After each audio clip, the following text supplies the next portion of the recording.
coucou tout le monde. Alors, je viens aujourd'hui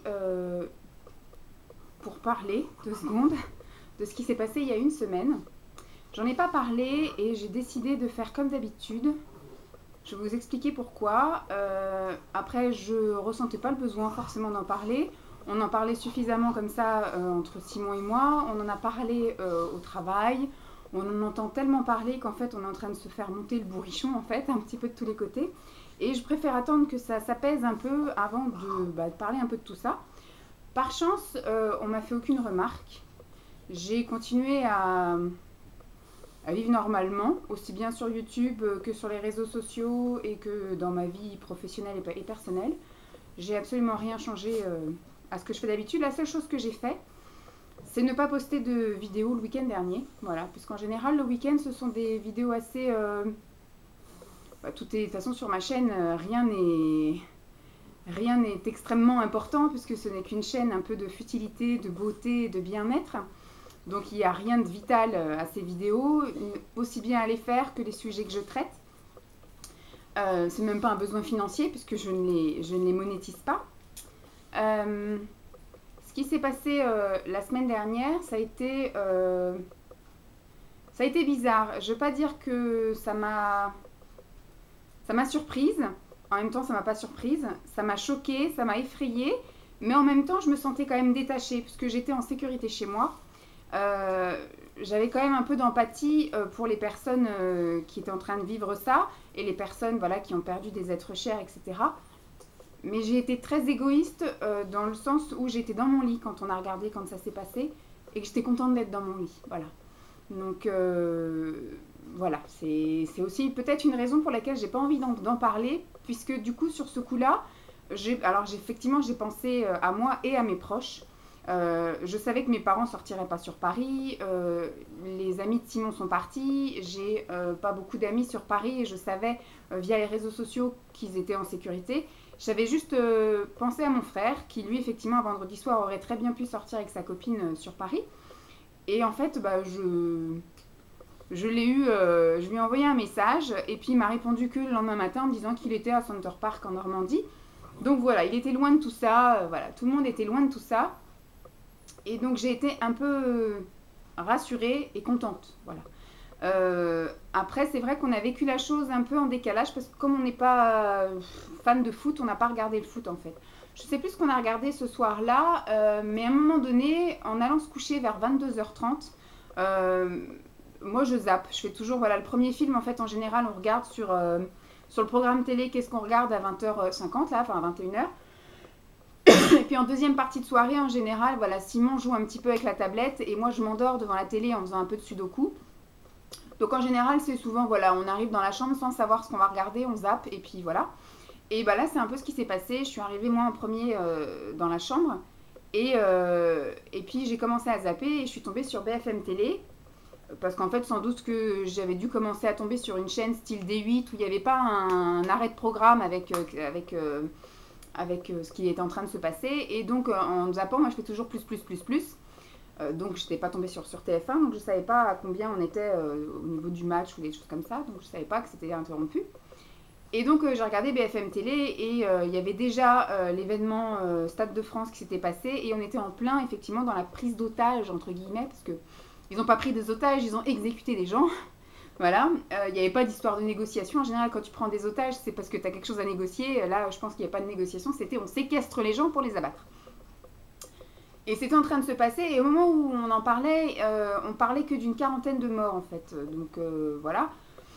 Et après, moi, j'ai pas compris les lieux. Je me suis dit, pourquoi le Bataclan? C'est petit. En général, ces personnes-là veulent tuer en masse ou alors veulent viser des endroits stratégiques politiquement parlant ou voilà quelque chose qui représente la France. Bon après le Stade de France il y avait quand même voilà le président, il y avait quand même beaucoup de monde. Je pense qu'ils ont foiré leur coup, ce qu'ils voulaient c'était rentrer à l'intérieur et faire sauter tout le monde. Voilà donc voilà pour vous dire un petit peu comment j'ai vécu ça, enfin la soirée, comment je l'ai appris. Et bon moi je me suis effectivement j'avais pris les cachets juste avant en fait d'allumer la télévision. Donc en fait j'ai pas vu l'assaut, moi je me suis endormie avant. Simon lui s'est couché très tard parce qu'il a regardé et tout en fait et il m'a raconté le lendemain et moi le lendemain matin en me levant j'ai pas allumé la télévision, voilà. J'ai voulu rester quand même toujours dans mon cocon de sécurité, enfermée chez moi. Et donc, c'est quand Simon s'est levé en fin de matinée que j'ai allumé la télévision et que j'ai vu, voilà, on a vu le récapitulatif de ce qui s'était passé toute la soirée et toute la nuit, avec les histoires de terrasses de café, parce qu'on était resté sur le Stade de France et le Bataclan. Mais moi, effectivement, en une demi-heure, j'ai pas pu vraiment voir l'étendue des dégâts. Je me suis endormie à cause des cachets, et voilà. Et, et donc c'est vrai que ça nous a un peu attristés, mais on s'est dit, ce qu'ils veulent, c'est nous faire peur. Ils ont raison, hein, ils ont réussi même. Sauf que nous, on n'a pas voulu changer nos habitudes, et dès l'après-midi, en fait, on a dit, on va pas rester enfermés chez nous, on va sortir. Donc on est allé dans un centre commercial, au Val d'Europe. Bon, en arrivant sur le quai du RER, on a eu une annonce qui disait qu'effectivement Disney était fermé. Et que Châtelet était fermé et que sur Paris il y avait pas mal de choses qui étaient fermées, donc voilà, on a dit bon de toute façon on avait prévu la veille quand même d'aller sur Paris. On a dit tiens, on irait bien faire les friperies à Paris samedi, et c'est vrai quand on a vu ça le soir, on a dit bon demain on va peut-être pas aller à Paris parce que ça risque d'être un petit peu le bordel, et parce qu'en fait on s'imaginait pas hein, l'étendue du truc. Le lendemain effectivement on a entendu tous les morts qu'il y a eu, etc. Voilà. Et donc on est allé donc au Val d'Europe, et l'ambiance était bizarre parce qu'il y avait quand même beaucoup de gens, parce qu'en fait je pense que tous les étrangers qui avaient prévu d'aller à Disney se sont rabattus sur le Val d'Europe, mais il y avait quand même la moitié des boutiques qui étaient fermées. Dans un sens on a compris, parce qu'en fait eux ils parlaient de sécurité et il y en avait d'autres qui parlaient de deuil, voilà. Moi je peux comprendre effectivement, moi j'ai pas été touchée personnellement en fait, je connais personne, enfin je connais personne directement. Après, je connais des personnes qui connaissent. Là, au niveau de mon lieu de travail, on a quand même un doctorant et un directeur qui sont morts, en fait. Donc, voilà, je connais des personnes indirectement, mais j'ai pas été touchée personnellement. Donc, c'est vrai que j'ai pas compris le pourquoi toute la France s'arrêtait. Moi, je pense que justement, ce qu'il fallait, c'était effectivement leur rendre hommage, mais peut-être pas en bloquant la France et en se séquestrant tous. Mais nous, ce qu'on a voulu avec Simon, c'est un peu lever la tête et dire, on n'en a rien à foutre. De toute façon, si vous voulez nous avoir, vous nous aurez de toute façon. Qu'on soit enfermé chez nous, qu'on soit au travail ou qu'on soit en plein milieu d'un magasin. Donc voilà, nous ce qu'on a dit, c'est on va vivre normalement et puis on les emmerde. Voilà. Donc voilà. Bon, après, ça a été assez rapide parce que la moitié des magasins fermés fait que le centre commercial a vite été fait. Et puis après on s'est dit ça sert à rien d'aller ailleurs parce que l'ambiance sera la même ailleurs, les boutiques seront à moitié fermées aussi ailleurs, donc on va faire comme tout le monde, on va rentrer chez nous. Et puis on va se tenir au courant, donc après on a passé pareil toute la soirée à regarder ce qui s'était passé. Enfin il y a eu des trucs spéciaux parce qu'il n'y a pas eu Danse avec les stars ce soir-là, donc en fait on a fait je pense comme tout le monde, on a passé la soirée devant la télévision. Le dimanche on s'est quand même aéré la tête, on est allé faire un tour comme on fait tous les dimanches, en plus il faisait pas moche ce dimanche. Donc on a fait un tour avec la chienne, on a fait le tour des lacs, etc. On s'est promené pendant 12 heures comme d'habitude. Et le lendemain, je suis allée au travail et puis on avait une cellule psychologique entre guillemets. Je pense que les responsables avaient eu pour mission de parler dans leur service de ce qui s'était passé.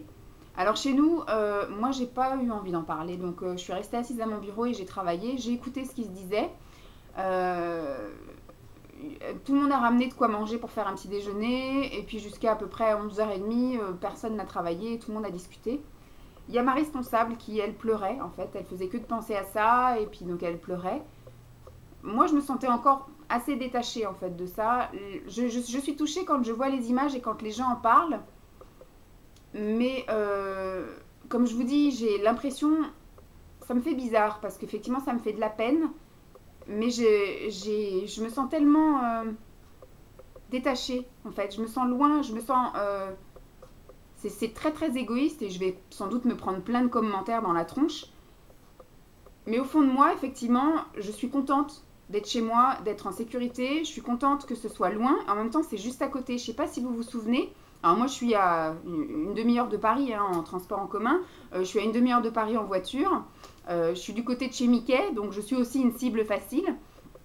Et puis, je ne sais pas si vous vous souvenez, au mois de janvier, j'avais fait un vlog où j'étais enfermée chez moi un vendredi. C'était la prise d'otage à Dammartin-en-Gohelle par les frères Kouachi de l'imprimerie. J'habitais à 5 minutes, mes parents sont à un village à côté de Dammartin-en-Gohelle et moi j'étais à 2 villages à côté de Dammartin-en-Gohelle, mon ancien logement était là-bas. Et donc j'étais enfermée chez moi parce que toutes les routes étaient bloquées et j'ai pas pu me rendre à l'institut. Voilà. Et c'est pareil, j'étais toute la journée devant BFM Télé pour voir ce qui se passait. C'est pareil, j'avais le sentiment d'être détachée, comme si c'était un film et que ça se passait pas réellement, vous voyez. Je peux pas décrire le sentiment que c'est. Ça me fait beaucoup de peine, ça me fait pleurer quand je vois les images à la télévision, quand je vois les gens témoigner, quand je vois le nombre de morts, etc. Mais j'ai l'impression que c'est pas réel, vous voyez, c'est bizarre. Euh, Parce que je pleure aussi quand je vois des films où il y a des morts, je pleure quand il y a des scènes tristes à la télé, et je me sens loin de ça. Je me sens... C'est bizarre. Je peux pas dire. C'est pour ça que j'ai pas voulu non plus en parler. Bon, là, je vous en parle. Je sais qu'il y en a beaucoup qui vont pas être contents de ce que je dis. Et là, en fait, l'hommage que j'ai voulu en fait rendre, c'est ne pas divertir les gens ce week-end-là. Voilà. Ce week-end-là, c'était le week-end consacré à l'information et au respect des familles. Après, ça sert à rien de faire des amalgames. Ça sert à rien d'envenimer la situation. Il se passe ce qui se passe. Je vais pas dire qui a tort, qui a raison. Bon, euh, c'est... Il y a tellement de choses qui se disent aussi sur Facebook, il y a tellement de choses qui se disent à la télévision, ils essayent de nous monter contre des personnes, etc. Moi, je me sens quand même loin de tout ça, j'ai pas envie de rentrer dans l'engrenage. Je pense ce que je pense et je ne vais pas partager. Voilà, je partage déjà avec mon amoureux, avec ma famille, mais je ne vais pas aller après dire à plein de gens que je ne connais pas des choses qui pourraient être mal interprétées, etc. J'ai vu aussi des choses sur YouTube pas gentilles. Il y a des personnes qui ont posté comme d'habitude et moi je trouve ça ni choquant ni gênant qu'il y ait des personnes qui aient posté des hauls ce fameux week-end-là. Moi, je vous avouerai franchement que dès le lundi, j'ai posté une revue maquillage et puis après un haul maquillage, etc. C'était des vidéos pré-filmées. Depuis début novembre, j'ai filmé tout plein de vidéos la première semaine de novembre et puis après, du coup, je les diffuse tout le mois de novembre. Là, c'est une vidéo que je vous filme vendredi soir. On est vendredi... Non, on est jeudi. Je raconte des bêtises. Simon n'est pas là, donc j'en profite pour discuter.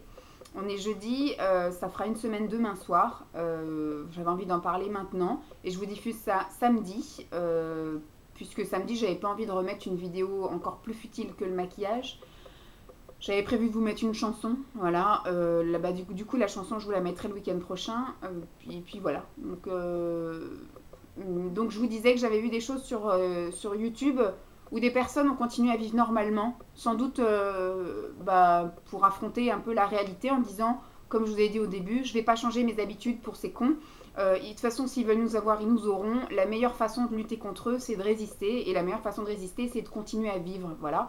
Donc, moi, je pense pas que ça manquait de respect de poster des vidéos de haul. En plus, il y en avait qui étaient pré-filmées. Moi, je sais, comme je vous dis, toute la semaine, là, ça a été des vidéos pré-filmées. Qui était début novembre, donc très loin d'imaginer qu'il allait arriver une catastrophe quelconque. Et j'ai vu des personnes qui avaient beaucoup d'abonnés dans les commentaires se faire lyncher parce que oh, t'as pas honte de poster des hauls avec ton grand sourire alors qu'il se passe des choses horribles à Paris. Mais on en a conscience, mais on va pas non plus tous faire une vidéo où voilà, on va se lamenter, larmoyer. Au bout d'un moment, voilà. Donc soit on arrête, voilà. On arrête tous, on dit jusqu'au mois de décembre, c'est la fin des vidéos, tout le monde doit tirer la gueule, tout le monde doit se taire, tout le monde doit rien acheter, pas de sourire. En plus, il s'est passé plein de choses cette semaine. Il y a plein de youtubeuses là qui ont eu leur bébé, ou il y a eu plein de youtubeuses qui ont annoncé qu'elles étaient enceintes. Donc il se passe plein d'événements qui fait que la vie est plus forte que ce qui s'est passé. Voilà. Donc je vois pas... Par chance, j'ai des abonnés en or qui n'ont absolument pas critiqué le fait que je mette des vidéos qui n'avaient aucun rapport et qui donnaient un petit peu du sourire à des personnes qui avaient besoin de se s'aérer la tête parce qu'on voit tellement de choses horribles à la télévision qu'au bout d'un moment, si on ne veut pas tous tomber dans la dépression, je trouve que c'est pas un manque de respect que de continuer à vivre en fait. Donc voilà. Donc je vais pas larmoyer ni me lamenter ou voilà. Je suis de tout cœur avec les personnes qui sont en deuil. Je continue à m'informer et à défendre notre liberté et puis voilà. Et je continue à vivre et à garder mes habitudes et voilà. S'ils veulent m'avoir, ils m'auront. Peu importe où je suis, peu importe comment je serai. Voilà, s'ils veulent m'avoir, ils m'auront. Donc autant que je meure heureuse plutôt que dans la peur. Voilà. Donc je vous fais de gros bisous. Je sais que je vais me faire lyncher par plein de monde, en tout cas s'il y en a qui regardent. Mais moi je vais continuer à poster des choses futiles et utiles et inutiles. Des choses légères qui font du bien à la tête dans ce monde déglingué, déglingo. Et voilà. On ne sait pas où on va, mais on y va, on fonce bien dedans. Mais voilà, on y va en souriant. Voilà, je vous fais donc de gros bisous. Je vous souhaite un très bon week-end quand même. Et puis on se retrouve dès lundi avec une vidéo inutile et futile. Bye!